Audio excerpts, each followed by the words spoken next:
Mr. Nikhil Sawhney, President, Ms. Rekha Sethi, Director General and Council members of All India Management Association, former presidents of AIMA present here today, industry leaders and corporate representatives, members and research scholars from the academia and various think tanks, management students, friends from the media, ladies and gentlemen, a very good morning and Jai Hind to all of you. It is indeed a unique opportunity for me to address industry leaders, research scholars, management experts and students all under one roof. I shall share my thoughts on the relevance of hard power in India's rise and how we are shaping hard power capabilities and modernization through self-reliance. Today, the nation is charting a remarkable journey of progress and development. The overall rise of a nation can be said to occur when there is significant and continuous increase in its comprehensive national power. While economic power is the fountainhead of the growth of the nation, yet it is the military strength that lends it the ability to effect outcomes necessary to protect and further its multifarious interest in expanding strategic horizons.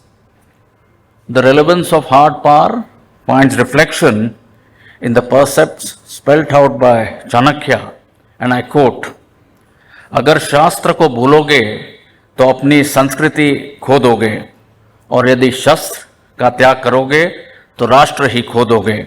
Unquote. These words, in a sense, convey that in giving up on the wisdom of scriptures, the connect to one's civilizational foundations shall be lost, and in giving up arms, the security of the state shall be jeopardized. The import of these words, written centuries ago, remains profoundly relevant even today.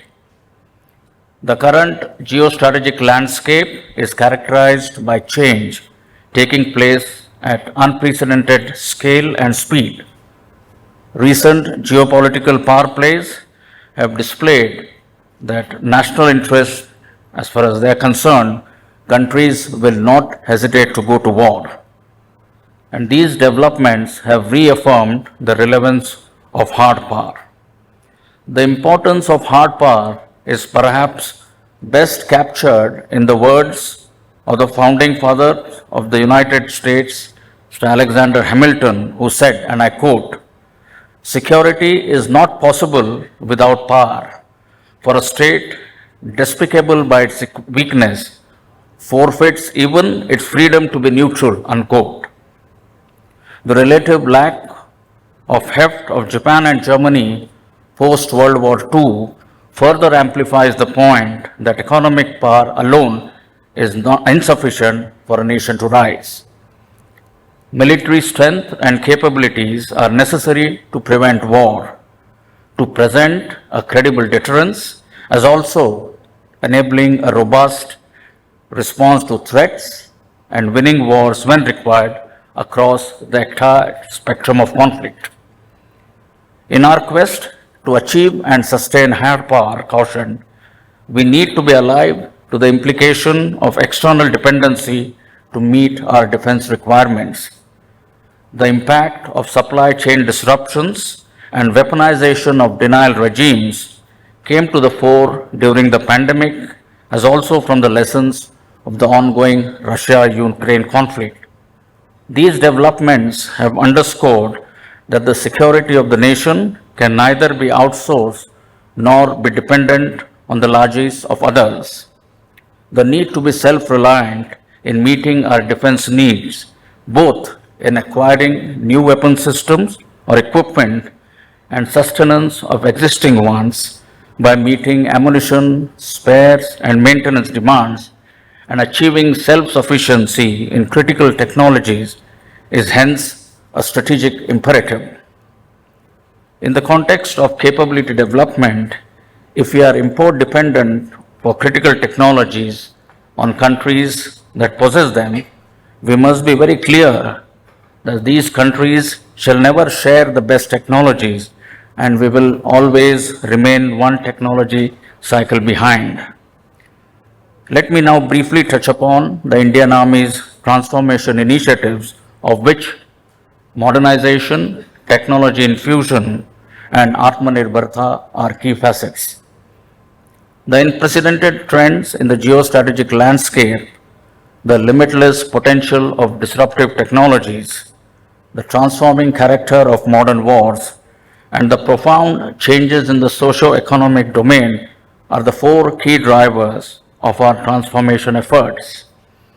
The Indian Army's vision for the future is to transform into a modern, agile, adaptive, technology-enabled and self-reliant future-ready force capable to deter and win wars in a multi-domain operational environment across the full spectrum of operations so as to protect our national interests in synergy with the other sister services. In order to effect the desired changes in consonance to this vision, we had initiated the process of transformation more than a year ago. The transformation roadmap entailed 5 distinct pillars, which are force structuring and optimization, modernization and technology infusion, improving our systems, processes and functions, human resource management, and lastly, promoting jointness and integration with the sister services. I shall focus this morning on modernization and technology infusion, as part of which we are pursuing new and niche technologies for absorption into our warfighting systems. This is being given effect through a focused capability development and sustenance roadmap which conforms to our commitment to the vision of Atmanirbharta. To achieve Atmanirbharta, it is essential that an effective defense industry ecosystem is created in the country. The foundational building blocks, in my opinion, for developing this industry defense ecosystem are resource allocation, enabling government policies and provisions, a viable market, and a fair competition. Now, this edifice has been put in place. The linkages amongst academia, research and development establishments, industry and users or the services are critical for this ecosystem. It is through this integrated network that we can develop core competencies in critical technologies and production of systems and subsystems with a clear focus, scale and speed necessary to meet not only our defense requirements but also harness the same for export of military hardware in the future. The government has taken a number of enabling actions in this regard, such as simplification of industrial licensing, deregulation, inclusive participation of private sector, foreign investment liberalization, incentivization for transfer of technology, promulgation of positive indigenization lists, dedicated R&D budget for domestic capital procurement, enhanced delegated financial powers, corporatization of ordnance factories, laying emphasis on defense exports and establishment of defense corridors. The services have been a facilitator for policy execution and providing a viable market for indigenous defense manufacturers. A number of steps have been taken to leverage the vibrant startup ecosystem, innovation potential, and capacities of domestic defense industry in emerging technologies. Core technologies such as AI, machine learning, quantum computing, augmented virtual reality, cyber, biotechnology, energy and space are available in the private commercial domain. Our intent is to harness these technologies and catalyze their conversions to meet defense needs. The Indian defense industry, on its part, is rising up to the challenge. The industry is investing significantly into research processes and advanced production and manufacturing techniques and is today producing cutting edge military hardware with modern technologies. Currently, we have close to 340 indigenous defense industries working towards fructification of 230 odd contracts by 2025 that entails an outlay of about 2.5 lakh crores. The key areas of technology infusion span across all domains of warfare. Towards improving mobility and protection, the ongoing procurements include light strike vehicles, all-terrain vehicles, light specialist vehicles, and bulletproof jackets. Battlefield situational awareness is being enhanced through border surveillance systems and nano drones. For target acquisition and precision fires, we have swarm drones, loiter munitions, and new artillery platforms such as the 155mm mounted gun system, towed gun systems, the ATAGs, and new generation ammunitions which are either terminally guided or canister launched. Night firing capability is being enhanced through night sights for small arms and handheld thermal imagers. And the effectiveness of our communication is being upgraded through software defined radios. We are also deploying terrain specific electronic warfare systems, drones and anti-drone systems along our borders. Logistic capacities and efficiencies are being augmented by employing logistic drones. Induction of new platforms for mechanized warfare or mechanized forces such as the light tanks and the improved combat vehicle, and for army aviation such as the medium altitude long range endurance remote-led piloted aircraft systems and the light utility helicopter are some of the equipment which is in the pipeline. Apart from weapons, systems and equipment, we are pursuing 45 niche technologies which have been identified for military application. 120 indigenous projects are currently underway to develop and absorb these niche technologies. These follow multiple routes of innovation, incubation, and development.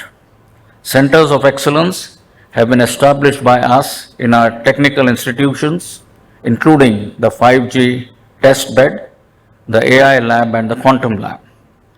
And to give impetus to infusion of niche technologies, we need to evolve a system to fast track adoption of commercially available technologies into our warfighting systems. Currently, we do have certain provisions, certain mechanisms, but I believe there is good scope to further refine and improve upon it, especially the aspect of the timelines. Indigenize to modernize shall remain our mantra for capability development. The Army's ex-import defense contract, which 20 years ago stood at 30%, are at near 0% for the last 2 financial years. Presently, our inventory contains a mix of vintage, current, and the state-of-art equipment. Modernization of or replacement of all vintage platforms in one go is neither feasible nor desirable. We shall be spacing out our upgrades and new procurements as per the evolving indigenous capacities. We intend to scale up the ratio of vintage to current to the state-of-art equipment substantially by 2030 with a focused Atmanirbhar capability development roadmap. Concurrent to infusion of technology into our warfighting systems, actions to review and refine our operational concepts, employment philosophies, tactics, techniques, and procedures are also being undertaken. The training methodologies have been revised to ensure the required technical threshold in the soldier manning the weapon systems and equipment. Commensurate force restructuring initiatives are also underway as a consequence of new and niche technologies that are being inducted. The year 2024 is being observed across the Army as the year of technology absorption. Becoming self-reliant in acquiring new weapons and equipment is not good enough. Our aim is to be able to indigenously source or produce all that is necessary to fight, that is, the ammunition, spares, and other maintenance requirements. Army's ammunition inventory currently comprises 175 variants of different caliber and type, of which about 134 are being manufactured indigenously currently through the efforts of the DRDO and defense public sector units. We have put in place a time-bound indigenization plan for the currently imported ammunition and diversifying our sources of supply by onboarding private industry. Overall, we want to move from a buyer-seller relationship to one of partnering with the industry.